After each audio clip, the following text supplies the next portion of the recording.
सोनम वांगचुक की। वो आज जोधपुर जेल की सलाखों के पीछे है। इसमें उन्होंने वांगचुक को एक पाकिस्तानी इंटेलिजेंस ऑपरेटिव से संपर्क में होने का दावा किया। नमस्कार और स्वागत है आपका द रियल इंडियन पर। आज हम एक ऐसे मुद्दे की गहराई में उतरेंगे जिसने पूरे देश और दुनिया का ध्यान खींच लिया है। ये कहानी है लद्दाख के हीरो, एक साइंटिस्ट और एजुकेशनिस्ट सोनम वांगचुक की, जिसे हम थ्री इडियट्स फिल्म के लिए जानते हैं। वो आज जोधपुर जेल की सलाखों के पीछे है। पर सवाल ये है कि क्यों? आखिर एक शांतिपूर्ण एक्टिविस्ट पर नेशनल सिक्योरिटी एक्ट (NSA) जैसा सख्त कानून क्यों लगाया गया? क्या ये सच में देश की सुरक्षा का मामला है या फिर लोकतांत्रिक आवाज़ों को दबाने की कोशिश?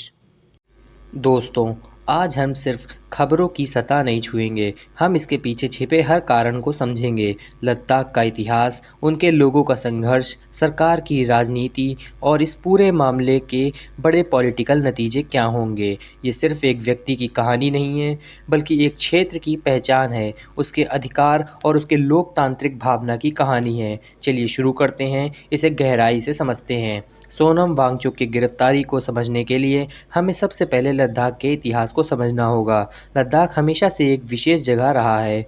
भौगोलिक रूप से ये एक अत्यंत कठिन, एक्सट्रीमली चैलेंजिंग क्षेत्र है, जहाँ के लोग अपने विशेष संस्कृति और परंपराओं के साथ जिए हैं। जब भारत आज़ाद हुआ तो लद्दाख जम्मू और कश्मीर राज्य का एक हिस्सा बन गया, लेकिन लद्दाख के लोग की मांग थी कि उनकी पहचान को सुरक्षित रखा जाए। 1989 में बुद्धिस्ट मेजॉरिटी लद्दाख और मुस्लिम मेजॉरिटी कारगिल के बीच में अलग लद्दाख के लिए आंदोलन शुरू हुआ। उनकी मांग थी कि उन्हें जम्मू या कश्मीर से अलग कर दिया जाए और सेंट्रल गवर्नमेंट द्वारा सीधे शासित किया जाए। 1995 में इस मांग का कुछ हद तक समाधान मिला, जब लद्दाख ऑटोनोमस हिल डेवलपमेंट काउंसिल (LAHDC) का गठन किया गया। लेकिन ये सिर्फ आधा अधूरा समाधान था। लोगों को लगता था कि उनके अधिकार अभी भी पूरी तरह सुरक्षित नहीं हैं। इस दौरान लद्दाख की जनसंख्या में 97% से ज़्यादा लोग शेड्यूल्ड ट्राइब से संबंधित थे, जो इस क्षेत्र की बुनियादी पहचान थी। फिर आया 5 अगस्त 2019 का दिन, जब सेंट्रल गवर्नमेंट ने आर्टिकल 370 को हटाने का ऐतिहासिक फैसला लिया। इसके साथ ही जम्मू व कश्मीर राज्य का 2 यूनियन टेरिटरीज़ में विभाजित कर दिया गया, जम्मू और कश्मीर विद लेजिस्लेचर और लद्दाख विदाउट लेजिस्लेचर। लद्दाख के लोगों की एक पुरानी मांग पूरी हो गई, उन्हें कश्मीर से अलग कर दिया गया। उन्होंने इस फैसले का स्वागत किया, लेकिन जल्द ही उन्हें एहसास हुआ कि इस बदलाव ने एक नई और ज़्यादा गंभीर समस्या खड़ी कर दी है।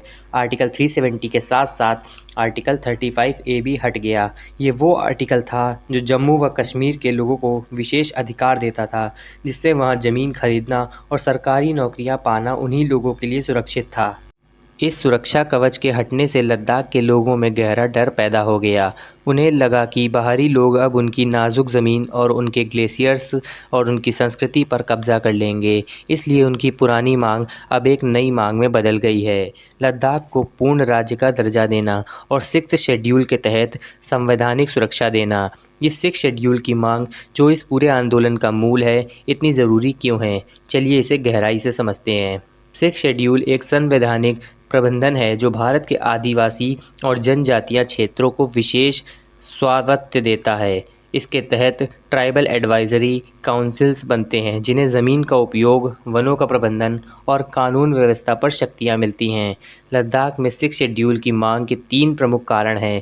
पहचान की सुरक्षा, प्रोटेक्शन ऑफ आइडेंटिटी। जैसा कि हमने बताया, 97% से अधिक लोग एसटी से हैं। उनकी संस्कृति, उनकी भाषा और उनकी परंपराएं बाहरी संस्कृतियों के आने से खतरे में पड़ सकती हैं। 6th शेड्यूल उनकी पहचान को बनाए रखने का सबसे मजबूत संवैधानिक तरीका है। ज़मीन का हक, लैंड राइट्स। लद्दाख का इकोसिस्टम बेहद नाजुक है। यहाँ ग्लेशियर्स हैं, हाई एल्टीट्यूड डेजर्ट्स हैं, अनचेक्ड टूरिज्म, माइनिंग और बड़े बड़े प्रोजेक्ट इससे बर्बाद कर सकते हैं। 6th शेड्यूल के तहत बने काउंसिल्स को ज़मीन का उपयोग और नेचुरल रिसोर्सेज के प्रबंधन पर कंट्रोल मिलता है, जो इस क्षेत्र के पर्यावरण की सुरक्षा के लिए बेहद ज़रूरी है। यही वो मुद्दा है जिससे सोनम वांगचुक का पर्यावरण एक्टिविज्म सीधे तौर पर इस पॉलिटिकल मुद्दे से जुड़ा है। Political autonomy. यूनियन टेरिटरी बनने के बाद लद्दाख में चुने हुए प्रतिनिधि और लेजिस्लेटिव पावर का अभाव हो गया। सारे फैसले लेफ्टिनेंट गवर्नर द्वारा लिए जाते हैं। स्थानीय हिल काउंसिल्स वर्चुअली डिफंक्ट हो चुके हैं। लोगों को लगता है कि उन्हें अपने ही घर में शक्तिहीन कर दिया गया है। 6 शेड्यूल इस समस्या का समाधान प्रस्तुत करता है। सेंट्रल गवर्नमेंट ने इस मुद्दे को सुलझाने के लिए शुरुआत में कुछ कदम उठाए थे, जैसे एसटी रिजर्वेशन को 45% से बढ़ाकर 80% तक किया गया और स्थानीय भाषाओं को ऑफिशियल लैंग्वेज की मान्यता मिली। लेकिन ये इकोनॉमिक और डेवलपमेंटल कंसेशंस लोगों की बुनियादी मांग को पूरा नहीं कर पाए हैं, जो कि पॉलिटिकल और कॉन्स्टिट्यूशनल थी। जब लद्दाख के नेताओं ने होम मिनिस्टर अमित शाह से मुलाकात की, तो उन्होंने रिपोर्टेडली स्टेटहुड की मांग को खारिज कर दिया। इससे असंतोष और बढ़ गया। इसमें एक गहरी स्ट्रेटेजिक टेंशन भी है। सरकार का तर्क है कि लद्दाख एक अति संवेदनशील सीमावर्ती क्षेत्र है। इसके दोनों तरफ चाइना और पाकिस्तान जैसे देश हैं। ऐसे में यूनियन टेरिटरी स्टेटस, जो लेफ्टिनेंट गवर्नर द्वारा शासित होता है, देश की सुरक्षा और एडमिनिस्ट्रेटिव कंट्रोल को मजबूत करता है। इस तरह से स्थानीय लोकतांत्रिक आकांक्षाएं और केंद्रीय जियोपॉलिटिकल आवश्यकताएं टकरार में आ गईं। इसी माहौल में सोनम वांगचुक ने लद्दाख की आवाज़ बनने का फैसला किया। 10 सितंबर 2025 को उन्होंने अपनी मुख्य भूख हड़ताल शुरू की, जिसमें उनकी मांग लद्दाख के लिए 6 शेड्यूल और स्टेटहुड थी। उनका पूरा प्रदर्शन शांतिपूर्ण और गांधी जी के प्रिंसिपल पर आधारित था। लेकिन फिर आया 24 सितंबर 2025 का मनहूस दिन। लेह में प्रदर्शन के दौरान हिंसा भड़क उठी, जिसमें 4 लोग मारे गए और 70 से अधिक घायल हुए। ये हिंसा किसने शुरू की, इस पर विवाद है। प्रशासन का कहना है कि वांगचुक ने हिंसा भड़काई, जबकि उनके समर्थकों का दावा है कि मौत central reserve police force CRPF की फायरिंग से हुई। जब हिंसा शुरू हुई तो वांगचुक ने तुरंत अपनी भूख हड़ताल वापस ले ली और शांति बनाए रखने की अपील की।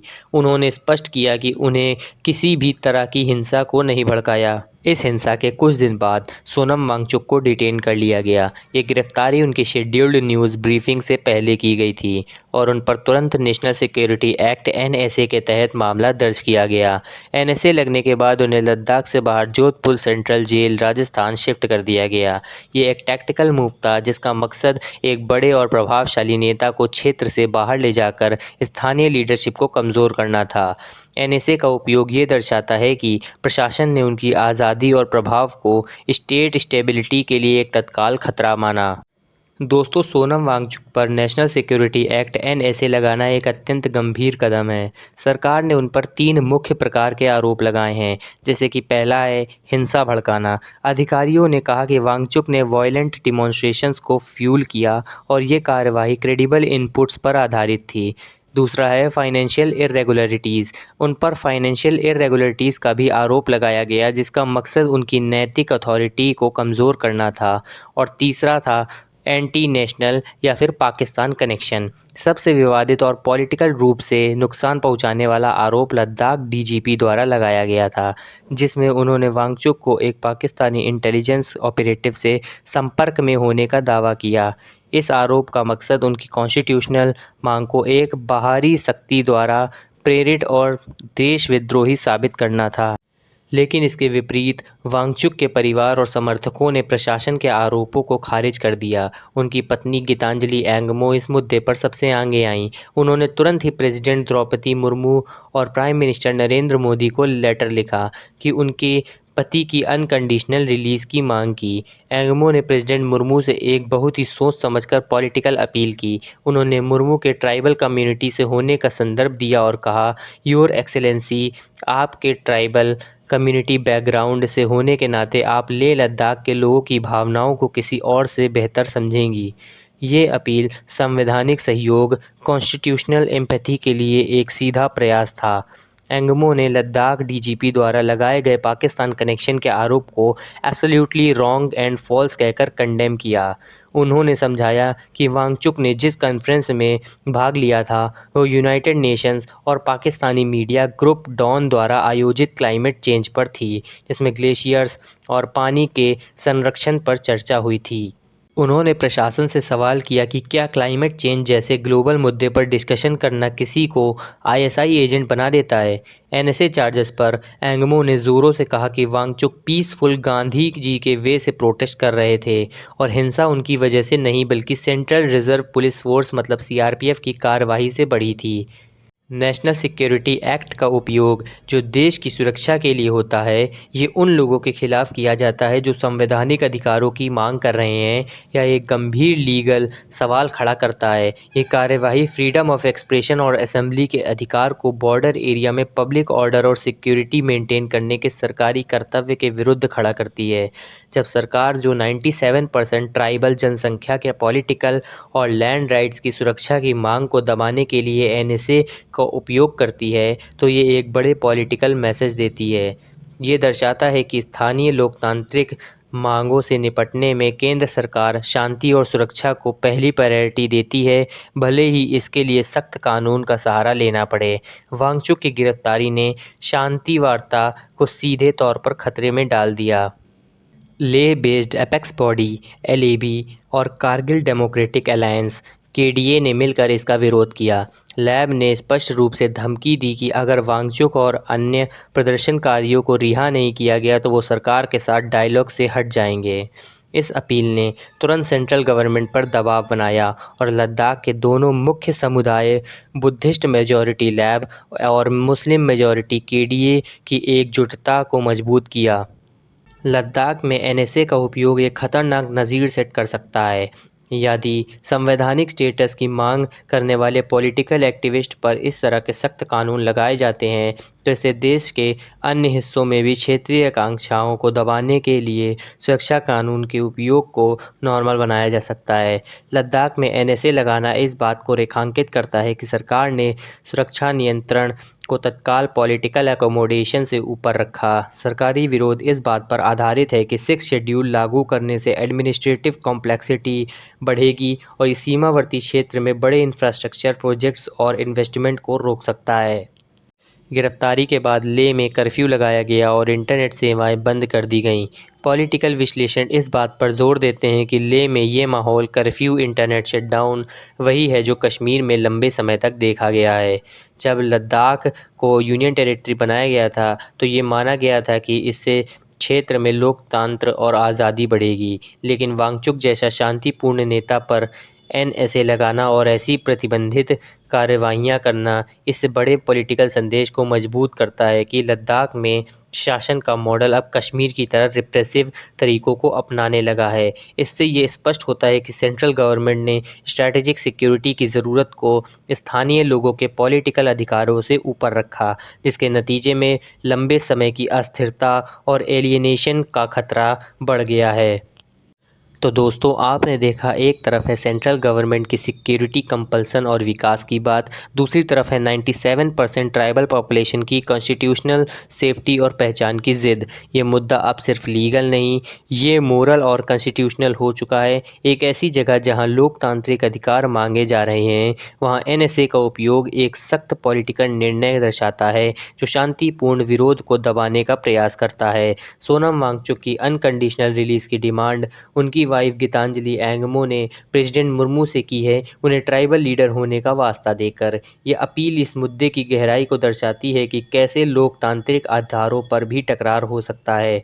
आप क्या सोचते हैं? कमेंट में ज़रूर बताएं। क्या लद्दाख को 6th शेड्यूल और स्टेटहुड मिलना चाहिए या सेंट्रल कंट्रोल स्ट्रेटेजिक रीजंस की वजह से ज़रूरी है? इस मुद्दे की हर अपडेट के लिए द रियल इंडियन को सब्सक्राइब करें और इस वीडियो को शेयर करें ताकि ये सच्चाई ज़्यादा लोगों तक पहुंच सके।